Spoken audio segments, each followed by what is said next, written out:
Assalamualaikum warahmatullahi wabarakatuh. Kembali lagi pada mata kuliah Lembaga Ekonomi dan Keuangan Syariah. Pada kesempatan kali ini kita akan belajar bersama tentang lembaga pembiayaan syariah.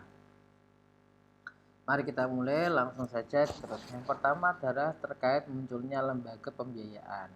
Jadi sebelum kita masuk ke ranah syariah, kita perlu mengetahui munculnya badan hukum jenis lembaga pembiayaan ini. Karena pada prinsipnya lembaga pembiayaan itu berbeda dengan bank. Walaupun sama-sama meminjamkan uang, intinya adalah pembiayaan, namun dari segi badan hukumnya itu berbeda.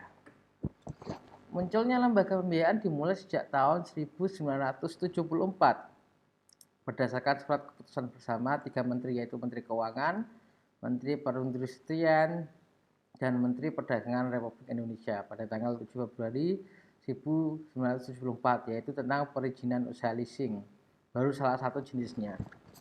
Itu salah satu jenis lembaga pembiayaan, yaitu leasing. Kemudian tahun 1984 perusahaan leasing berjumlah 48 perusahaan.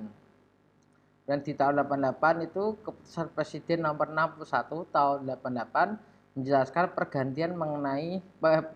pengertian mengenai lembaga pembiayaan. Jadi sudah mulai didefinisikan apa itu lembaga pembiayaan. Lembaga pembiayaan atau lebih dikenal dengan financing institution di Indonesia mulai berkembang dengan dikeluarkannya paket deregulasi pada 27 Oktober 1988 Pakto 88 atau Pakdes 88 pada 20 Desember.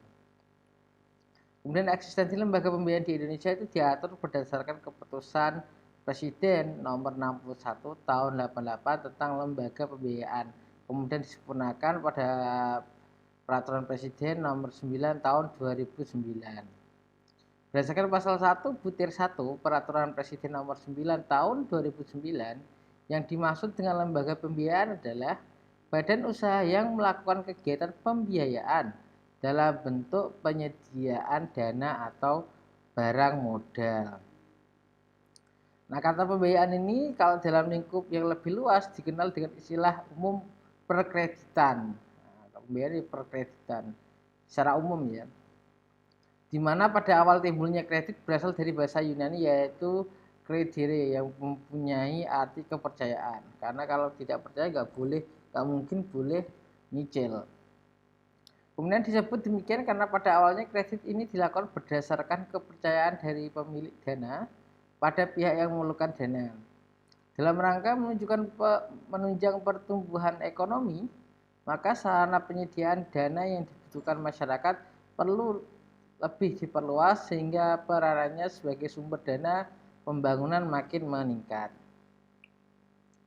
Nah, kemudian dipandang oleh pemerintah perlu adanya pembangunan dan dukungan hukum yang lebih berkualitas, maka beberapa keputusan presiden yang dicabut atau diganti sampai peraturan presiden yang berlaku saat ini tentang lembaga pembiayaan sebagai berikut.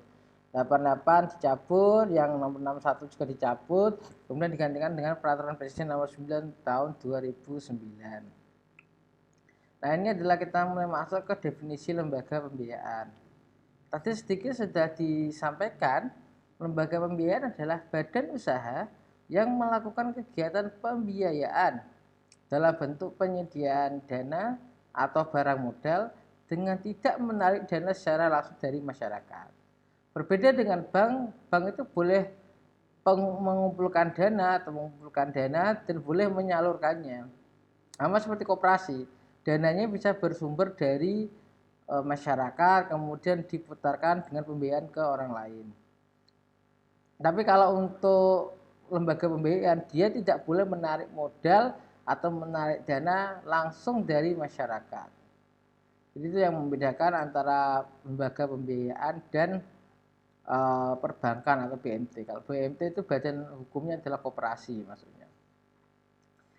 Kemudian keputusan Menteri Keuangan mendefinisikan suatu badan usaha di luar bank dan lembaga keuangan bukan bank yang khusus didirikan untuk melakukan kegiatan yang termasuk dalam bidang usaha lembaga pembiayaan. Maka bidang usaha lembaga pembiayaan itu ditentukan karena nanti ada lembaga keuangan bank, ada lembaga keuangan non bank. Seperti non bank itu ya kayak koperasi dan lainnya, BNT. Itu. Maka lembaga pembiayaan kemudian dikhususkan, dikategorikan masuk beberapa jenis kategori.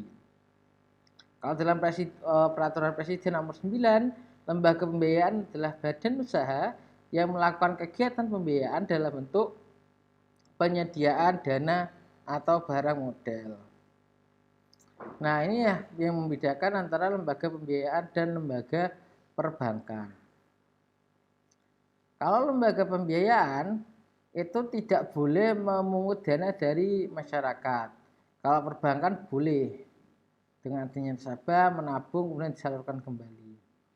Kemudian menyediakan dana atau barang modal.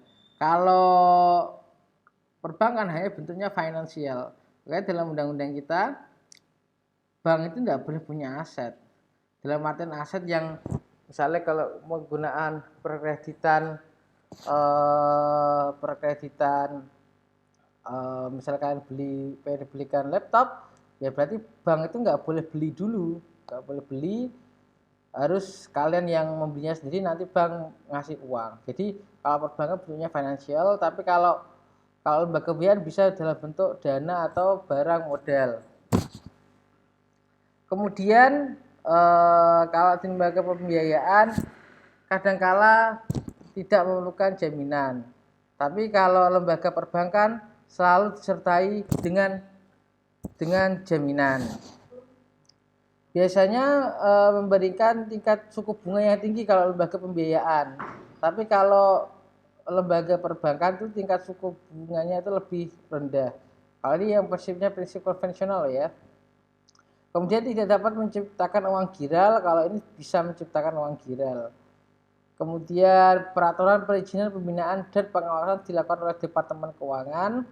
Nah, kalau perbankan itu pengaturan perizinan pembinaan dan pengawasan dilakukan oleh Bank Indonesia dan kemudian dibantu, kalau sekarang mulai tahun 2011 kalau tidak salah itu udah OJK bantu untuk perbankan BI untuk mengawasi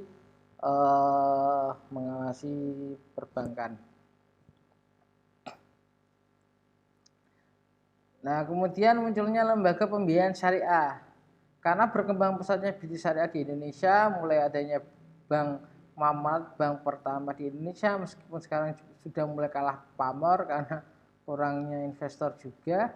Tapi untuk bisnis yang lain sudah mulai merambah. Semuanya sekarang ada syariahnya, ada versi syariahnya, mencoba untuk mencari jalur yang halal. Maka lembaga pembiayaan pun ikut terpengaruh dan ingin ada legalitas untuk pendirian lembaga pembiayaan yang beroperasi sesuai dengan prinsip syariah.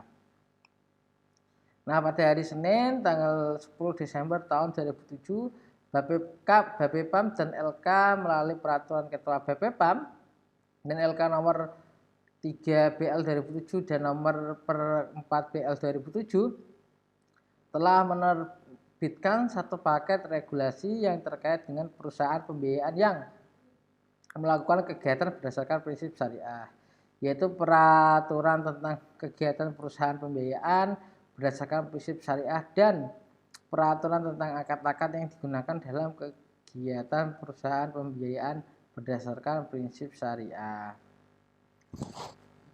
Lalu penerbitan paket regulasi tersebut adalah untuk memberikan landasan hukum yang memadai berkaitan dengan kegiatan perusahaan pembiayaan yang melakukan kegiatan berdasarkan prinsip syariah serta guna memenuhi kebutuhan masyarakat pada industri pembiayaan yang memerlukan keragaman sumber pembiayaan dan pendanaan berdasarkan syariat Islam.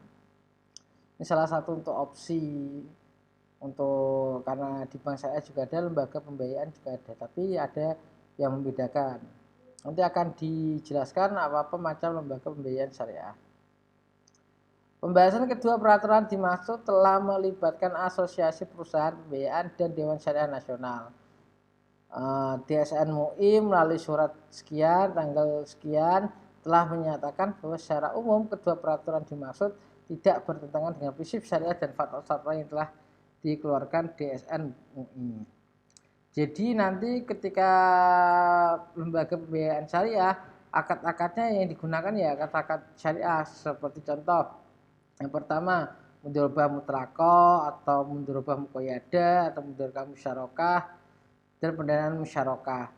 Kalau mudharabah itu artinya bagi hasil ya. Mudharabah itu bagi hasil dari pemilik modal 50%, kemudian dari kalau mudharabah itu full modal itu dari pemilik modal.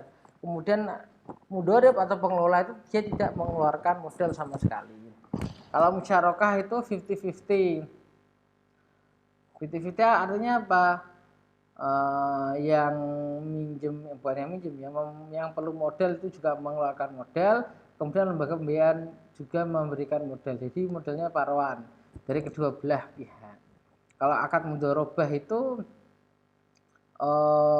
biasanya kalau mudharabah mutlaqah itu bebas bisnisnya apa. Kalau muqayyadah itu bisnisnya sudah ditentukan mau arahnya seperti apa. Misalnya saya mau, kalau akadnya mudharabah mutlaqah pakai duit 10 juta, silakan gunakan untuk bisnisnya apa terserah, nanti bagi hasil. Kemudian kalau muqayyadah saya sudah menentukan ini bisnisnya ini harus ini tentang apa namanya kuliner ayam geprek. Kemudian nanti modalnya dari saya semua, nanti yang menjalankan ada bagi hasil. Bukan karyawan loh ya. Kalau karyawan itu bukan akadnya mudharabah, tapi akadnya ujroh, gaji. Nah, ada kemudian ada yang namanya mudharabah musyarakah, yaitu perpaduan antara mudharabah dan musyarakah. Kalau musyarakah itu kan 50-50% modalnya. Cuman pada kenyataannya ketika orang yang memerlukan pembiayaan dia itu tidak kosongan, dia sudah punya modal sebelumnya gitu. Makanya oleh sebab itu, misalnya nih kalau mudharabah biasa itu saya pengen usaha, katakanlah usaha jualan bakso. Saya nggak punya alat apa-apa, saya cari orang yang mau biayai saya, maka full biaya dari mereka saya yang mengelolanya. Itu mudharabah. Kalau musyarakah, modalnya 50-50, saya udah punya 50%, saya cari pemodalnya 50%, nanti mengelolanya bareng-bareng. Nah kalau mudharabah musyarakah itu, saya sebagai pengelola dan juga saya juga punya modal, tapi yang pihak yang mendanai saya dia nggak mau ikut campur. Kalau musyarakah kan mensyaratkan bahwasanya yang apa namanya investornya juga ikut terlibat dalam teknis penjualan, kemudian pengelolaan. Tapi kalau mudharabah musyarakah itu investor dia tidak ikut, cuma dia dapat hasil dari bagi hasilnya. Gitu. Kemudian ada pengaturan yang terkait dengan kegiatan pembiayaan bagi perusahaan pembiayaan, akad-akad sewa, kemudian ijarah muntahiyah bitamlik, yaitu adanya sewa yang di akhir akadnya dikasih hak opsi untuk membeli atau memarnenkan atau tidak, maka adanya ijarah muntahiyah bitamlik. Contohnya itulah kalau kalian lihat pemain bola itu kan biasanya kan misalnya Coutinho mainnya nggak bagus, basotnya dia dipinjamkan, disewakan ke Bayern Munchen. Kemudian di Bayern Munchen juga kontraknya adalah peminjaman 3 tahun, dan di akhir 3 tahun itu dikasih hak opsi mau mempermanenkan Coutinho atau mengembalikan lagi ke Barcelona. Nah contoh itu yang kalau yang paham bola. Kalau yang contoh yang dalam usaha, saya punya usaha fotokopi. Saya karena sangat ramai, saya butuh untuk mempercepat bisnis saya agar karyawan saya kalau fotokopi juga lebih cepat. Saya butuh mesin fotokopi lagi satu. Kemudian saya menggunakan akad ijarah muntahiyah bitamlik. Saya sewa kepada orang, kemudian di akhir akad ada dikasih kesepakatan mau dipermanenkan atau mau udah cukup gitu. Jadi ini yang lebih ideal untuk bisnis itu karena modal itu sangat penting. Ketika kita punya uang 100 juta, kalau kita jadikan barang itu satu, kemudian kita nggak bisa gaji karyawan, itu jadi masalah. Maka kalau bisa dicicil aja, dicicil sambil kita bisa menggunakan sisa dana kita atau muter kegiatan lainnya, gaji karyawan, kemudian pengembangan usaha. Maka dalam bisnis itu likuiditas itu penting. Makanya kalau dalam konvensional juga sering itu ada namanya nanti dijelaskan itu penjualan hutang. Jadi misalnya penjualan hutang. Maksudnya gimana Pak kok hutang kok dijual? Misalnya contoh katakanlah namanya Aziz. Aziz itu punya hutang sama saya itu 10 juta. Tapi bayarnya nyicil selama 10 tahun. Kemudian, wah ini saya nggak bisa nih kalau kelamaan, kayak butuh modalnya. Kan perusahaan itu cepat, liquidnya harus cepat, ada pengembangan, ada ini. Jadi aset-aset yang apa namanya lama returnnya baliknya itu. Misalnya kayak aset tanah itu kan dia kan lama kan. Liquidnya lama. Padahal kita butuh liquid untuk penyegaran dan lain sebagainya. Saya jual itu hak penagihannya. Jadi nanti saya ini saya si Aziz punya utang sama saya 10 juta. Ya kamu beli ke saya 6 juta. Nanti kamu jadi hak penagihan itu tak jual ke katakanlah si Ahmad ini 6 juta beliin. Jadi kalau nanti kamu tinggal nagih ke Aziz 10 juta. Tapi bayarnya nyicil. Itu juga kenapa kok mereka mau seperti itu? Karena terkadang likuiditas itu lebih penting daripada uang jumlah nominal ya. Itu. Saya kalau kalian lagi kepepet gitu, lagi kepepet uang kalian itu lebih jadi berharga gitu. Dibanding uang ketika kalian sedang lagi banyak-banyaknya, lagi tidak kepepet. Kemudian ada wakalah bil ujroh yaitu mewakilkan dengan penggajian. Jadi nanti dia jadi wakil, maka nanti yang digunakan untuk akad yang tadi yang saya contoh untuk konvensional itu menggunakan wakalah bil ujroh, nanti saya jelaskan. Kemudian ada murabahah yaitu selisih dari margin harga, jadi harga mereka bisa searching sendiri. Murabahah itu sederhananya adalah kalau misalnya saya beli HP 8 juta, saya jual ke orang 10 juta. Nah 2 juta itu adalah saya ngambil untungnya, itu namanya akadnya murabahah, pengambilan keuntungan dari selisih harga yang saya beli, kemudian saya jual lagi. Kemudian ada penjualan salam dan istisna, itu pesanan. Salam dan istisna biasanya kewajiban perusahaan pembayaran untuk memiliki dewan pengawas syariah dan kewajiban pelaporan, jadi harus ada dewan syariahnya. Nanti kita jelaskan. Nah, sesuai undang-undang di Indonesia itu untuk lembaga pembiayaan syariah maupun lembaga pembiayaan konvensional itu ada 4 kategori. Yang pertama adalah leasing syariah, anjak piutang syariah, kemudian pembiayaan konsumen syariah. Nah, dari 4 kategori inilah yang nanti kita akan bahas satu per satu. Jadi nanti kalau tadi saya sebutkan bahwasanya istisna itu adalah jual beli pesanan. Nah itu sebenarnya juga nanti dikaitkan sama keempat ini, karena pada dasarnya kan ini kan awalnya adalah produk konvensional, kemudian dicoba untuk merubahnya menjadi akad syariah. Itu bagaimana? Maka menggunakan akad-akad Islam sehingga nanti bisa lebih syariah. Seperti akad salam dan istisna itu adalah akad pesanan intinya. Nah, kita masuk ke leasing syariah. Apa itu leasing syariah?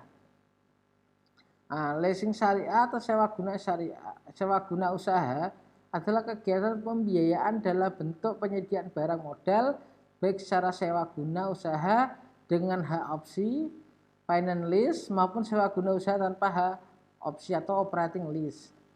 Untuk digunakan oleh penyewa guna usaha lease selama jangka waktu tertentu berdasarkan pembayaran secara angsuran sesuai dengan prinsip syariah. Jadi yang saya sebutkan tadi, yang leasing biasa tadi, itu yang ketika saya butuh mesin fotokopi, kemudian saya sewa itu.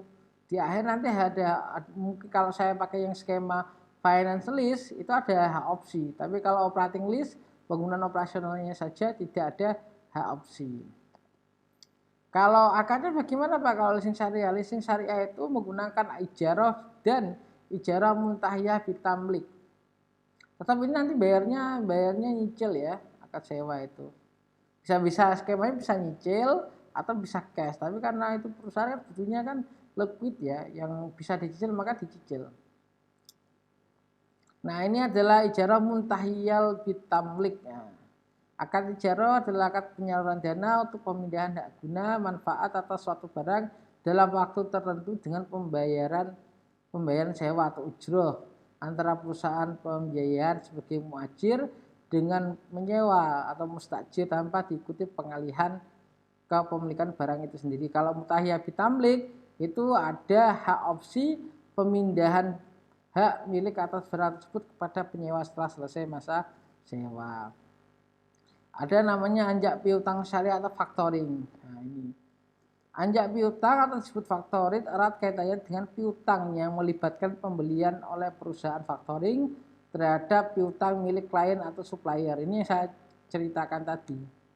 Bahwasanya si perusahaan menjual hak penagihannya, itu yang dijual itu adalah piutangnya.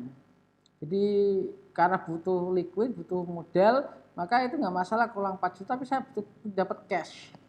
Dalam perusahaan itu cash lebih penting. Mungkin kalau bagi kalian, tapi kalau bagi anak ekonomi ini masuk lah ya.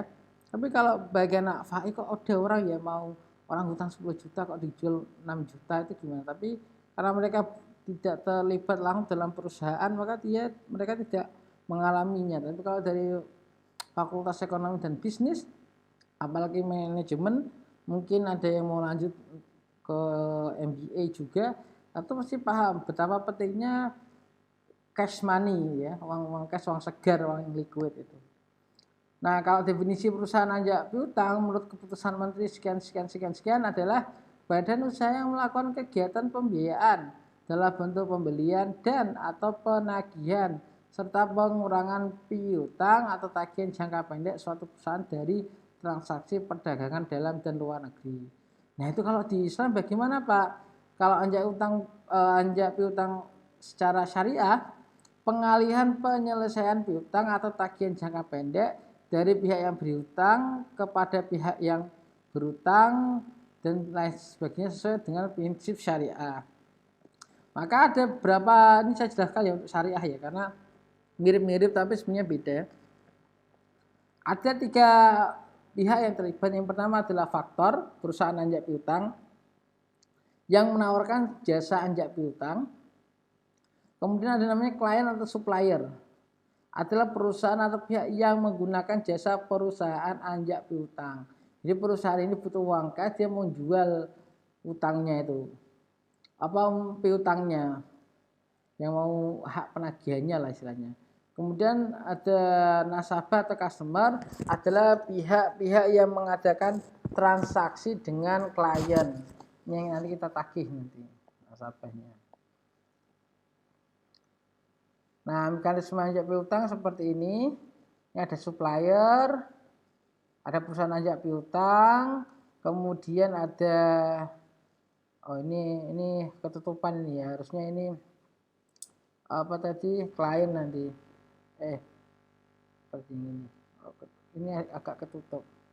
Ini nasabah ini harusnya. Ini nasabah. Yang di sini adalah nasabah. Ini adalah supplier atau klien. Nah, ini adalah perusahaan anjak piutang. Awalnya antara nasabah dan supplier itu punya transaksi, entah itu bisnis apapun yang mengharuskan nanti pihak si nasabah ini dia harus mengatur ke supplier, tapi dalam kurun waktu tertentu.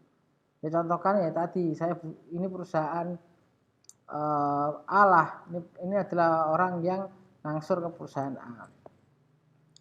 Transaksinya secara kredit, kemudian ini menjual piutang supplier karena butuh uang cash cepat, dia menjual piutangnya dan masih untung ya. Bisa jadi masih untung, bisa jadi rugi tergantung kebijakan dari perusahaannya. Menjual piutangnya ke perusahaan anjak piutang. Kemudian dia melakukan pembayaran, jadi tak bayar, dia butuh 6 juta tak bayar cash. Nanti kemudian anjak piutang itu melakukan penagihan. Kemudian dia melakukan pembayaran hutangnya secara ini telat ini customer atau debitur. Nah, kalau mekanisme piutang secara syariah tadi kan secara konvensional. Itu menggunakan akadnya wakalah bil ujroh. Akad wakalah itu akad pewakilan. Jadi contoh sederhananya wakalah bil ujroh ya, aslinya ya, penggunaannya pada aslinya itu seperti ini wakalah bil ujroh itu.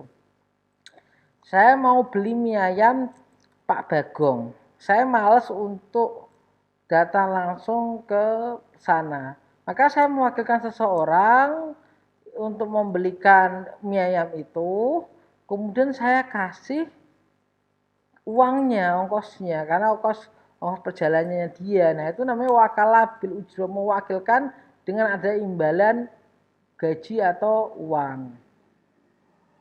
Ya kalau sekarang ya mungkin Grab itu juga bisa itu. Akadnya bisa wakalah bil ujroh. Nanti mewakilkan kita. Kemudian pihak yang berpiutang mewakilkan kepada pihak lain untuk melakukan pengurusan dokumen-dokumen penjualan, kemudian menagih piutang kepada pihak berhutang atau pihak lain yang ditunjuk oleh pihak yang berhutang. Nah, pihak yang ditunjuk menjadi wakil dari yang berpiutang untuk melakukan penagihan atau collection kepada pihak yang berhutang atau pihak lain yang ditunjuk oleh pihak yang berhutang untuk membayar. Kemudian pihak yang ditunjuk menjadi wakil dapat memberikan dana talangan court kepada pihak yang berpiutang sebesar nilai piutang. Atas jasa untuk melakukan penagihan piutang tersebut, pihak yang ditunjuk menjadi wakil dapat mendapatkan uangnya. Saya kasih ilustrasi gampang. Ini kan yang contoh yang konvensional. Kalau contoh yang Islami seperti apa, Pak? Ya ini contohnya. Ini kan skemanya. Bukan penjualan nanti jatuhnya. Jadi ada customer, ada transaksi. Sebenarnya tujuan intinya ini, cuman agak muter sedikit.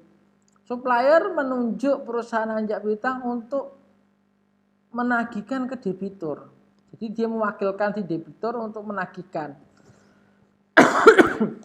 Kalau saya melihat anjak piutang saya ini terlalu dipaksakan sih. Saya tidak terlalu cocok dengan. Kalau leasing masih iya, tapi kalau anjak piutang ini terkesan memaksakan akad. Jadi saya pribadi ya, di luar fakta ini saya tidak terlalu, saya disagree dengan skema ini. Supplier menunjuk perusahaan anjak piutang untuk menagihkan ke debitur. Karena dia mau tak suruh-suruh nagih utang, dia tak kasih fee jasanya. Katakanlah, ya kamu nagih utangku di sana 10 juta, nanti tak kasih fee 4 juta. Tapi karena saya nunjuk kamu, aku boleh dong mintanya uangnya sekarang, courtnya, tanggungannya sekarang dong, kamu ngasih aku 6 juta gitu. Jadi nanti 4 jutanya kamu ambil dari dia. Ya skemanya seperti itu gitu. Contohnya adalah kayak kamu punya teman, tolong dong utang si siapa namanya? Si Ariel itu punya utang sama aku 10 juta. Tolong tagihin dong gitu. Nanti kalau kan aku lagi di Surabaya, saya nggak bisa ini. Jadi tolong kamu nanti tagihin ya tiap bulan. Nanti tak upahin 4 juta. Atau per bulannya kamu bagi berapa lah. Per bulannya sekian 100.000, pokoknya totalnya 4 juta. Kemudian kamu ngomong ke dia, aku ini nih lagi butuh duit, pakai uangku ini ya, aku minta tolong pinjemin uang, bukan pinjemin ya, minta tolong uang yang jatah nanti bakal kamu tarik ke dia. Kan dia ini dapatnya nantinya 10 juta, tapi gajinya 4 juta. Nah nanti kamu gajinya ambil dari situ aja, langsung ambil dari situ, tapi sekalian tolong uangnya kasihkan ke aku. Yaitu secara niat itu sama sih, secara niat, walaupun di akal-akalin. Saya cenderungnya tidak terlalu setuju dengan skema ini. Nah, kemudian ada pembiayaan konsumen syariah. Itu kalau pembiayaan konsumen syariah itu yang sangat, pembiayaan konsumennya ya, pembiayaan konsumennya itu jenis pembiayaan konsumen paling sering kita gunakan, apalagi kalau masalah kredit motor, kredit mobil dan lain sebagainya. Yang kredit atau dealer gitu loh, pengkreditan itu. Kalau yang lainnya kan semuanya untuk bisnis, yang anjak piutang, leasing kan kepentingan bisnis. Nah ini pembiayaan konsumen itu adalah kegiatan pembiayaan untuk pengadaan barang berdasarkan kebutuhan konsumen. Arahnya adalah konsumtif, beli laptop, beli ini dan lain sebagainya. Akadnya yang digunakan adalah akad murabahah, salam atau istisna, jual beli pesanan atau jual beli pesanan ya bisa diilustrasikan seperti saya pesen dong just tip, semacam just tip gitu, beli HP iPhone ke kamu, kamu tahu kalau harga aslinya itu 10 juta, tapi karena dia yang beliin, ya udah nanti aku beli 13 juta. Itu adalah murabahah kalau langsung. Tapi kalau dipesan dulu, datangnya nanti sekian ini nih, proyeknya baru dijadiin, pesan rumah. Nah itu bisa ke salam atau istisna. Mekanismenya sama, itu bisa dibaca sendiri, gampang kalau pembiayaan konsumen. Nah ini kartu kredit syariah ini, karena kalau di lembaga pembiayaan kartu debit termasuk kartu kredit pengkategoriannya ya. Jadi kita belajar kartu kredit syariah. Kartu kredit syariah itu sering disebut dengan bitaqah al-i'timan atau kartu kredit yang pada dasarnya berfungsi sebagaimana kartu kredit lainnya serta terikat dengan peraturan yang berlaku dan dijalankan dengan prinsip syariah. Kemudian ada syariah charge card, kartu talangan yang dipergunakan oleh pemegang kartu atau hamil sebagai alat bayar untuk pengambilan uang tunai pada tempat-tempat tertentu yang harus dibayar lunas kepada pihak yang memberikan talangan. Ya, seperti kartu kredit lah. Kemudian ada syariah card, itu kartu yang berfungsi seperti kartu kredit yang hubungan hukum berdasarkan sistem yang sudah ada antara pihak berdasarkan prinsip syariah sebagaimana diatur dalam fatwa ini. Ini diambil dari fatwa MUI. Jadi memang MUI ini menggunakan ada dua istilah. Ya, istilah pertama adalah syariah charge card sama syariah card. Kalau syariah card itu lebih ke mirip kartu kredit, karena dia kalian tidak harus punya uang di sana, tapi nanti ada juga yang bentuknya debit, yang syariah charge card itu. Karena kalau kalian bayar menggunakan kartu debit itu pada prinsipnya kalian kan uang kalian di bank itu yang membayarkan ke perusahaan merchant itu. Ini ya, ini. Kalau akad syariah charge card atau syariah charge card itu transaksi pemegang kartu melalui merchant, qabil al-bitaqah atau penerima kartu. Akad yang digunakan adalah akad kafalah bil ijarah atau bil ujroh. Untuk transaksi pengambilan uang tunai digunakan akal al-qard wal ijarah. Jadi untuk akad syariah charge card ini itu lebih ke kartu ATM kalian lah, yang kalian itu sebenarnya punya uang tabungan di sana, ada uangnya, tapi kalian ngambilnya di kartu ATM syariah charge card.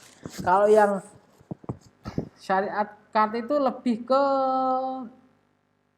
bisa bentuknya ATM, bisa bentuknya ini definisi. Sebenarnya memang kalau di fatwa MUI itu agak berbeda, agak unik mendefinisikan syariah charge card sama syariah card. Ada yang mengatakan antara syariah card sama syariah charge card itu ya isinya sama aja gitu.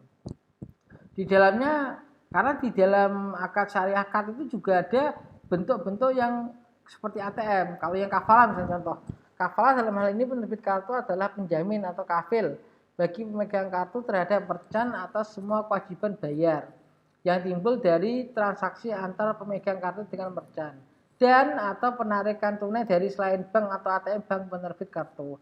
Atas pemberian kafalah, penerbit kartu dapat menerima fee. Ini juga bisa berlaku di dalam ATM. Akadnya akad kod. Hal ini penerbit kartu, akadnya hutang ya, adalah pemberi pinjaman atau mukrid kepada pemegang kartu muktarid melalui penarikan tunai dari bank atau ATM bank penerbit kartu. Akadnya ijarah, dalam hal ini penerbit kartu adalah penyedia jasa sistem pembayaran. Jadi ini adalah opsi ya. Dia bisa menggunakan akad kafalah, menggunakan akad sewa jasa, ijarah, karena dia menggunakan fasilitas yang diberikannya. Jadi kok enggak semuanya kafalah, kor, ijarah jadi satu, enggak, tapi memilih salah satu. Karena definisi syariah charge card sama syariah card itu sebenarnya hampir mirip. Ada yang membedakan, ada yang menyamakan. Kalau saya belajar itu sama. Jadi akad syariah charge card itu sama.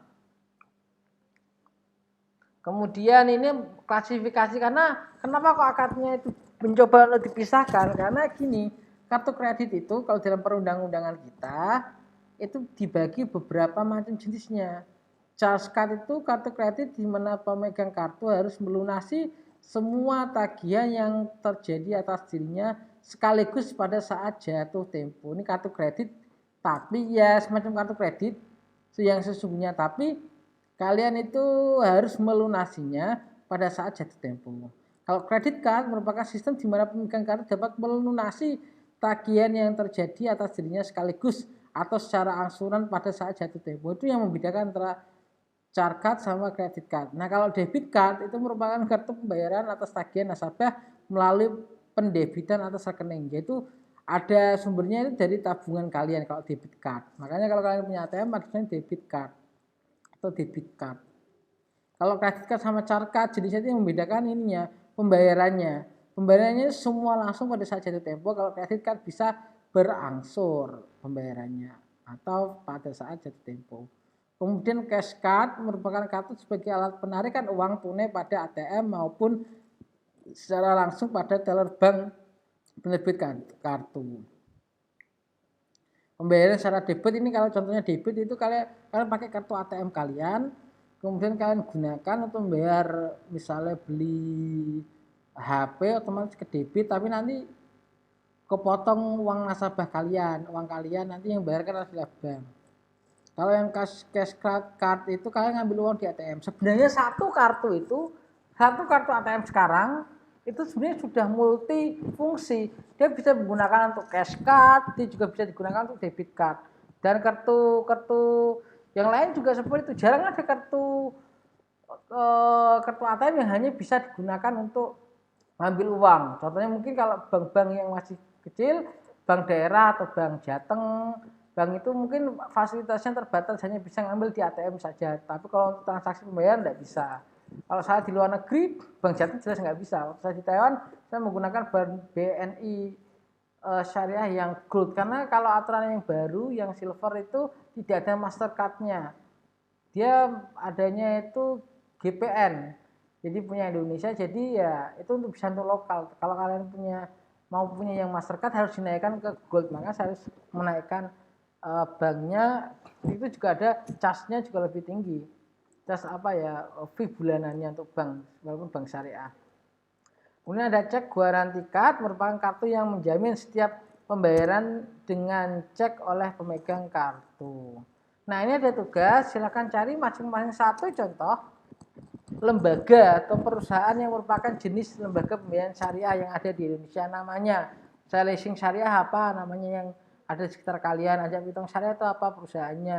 Kalau kartu syariah banyak, bisa kalian masuk jenis debit, kalau bisa jangan cari yang bank ya, kartu kredit syariah yang non bank. Kalau bank kan kalian bisa dapat semua, yang kartu kredit yang debit card itu ATM itu semuanya bisa, debit card sampai cash card itu bisa itu. Ya itu saja tugasnya, silakan dicari. Assalamualaikum warahmatullahi wabarakatuh.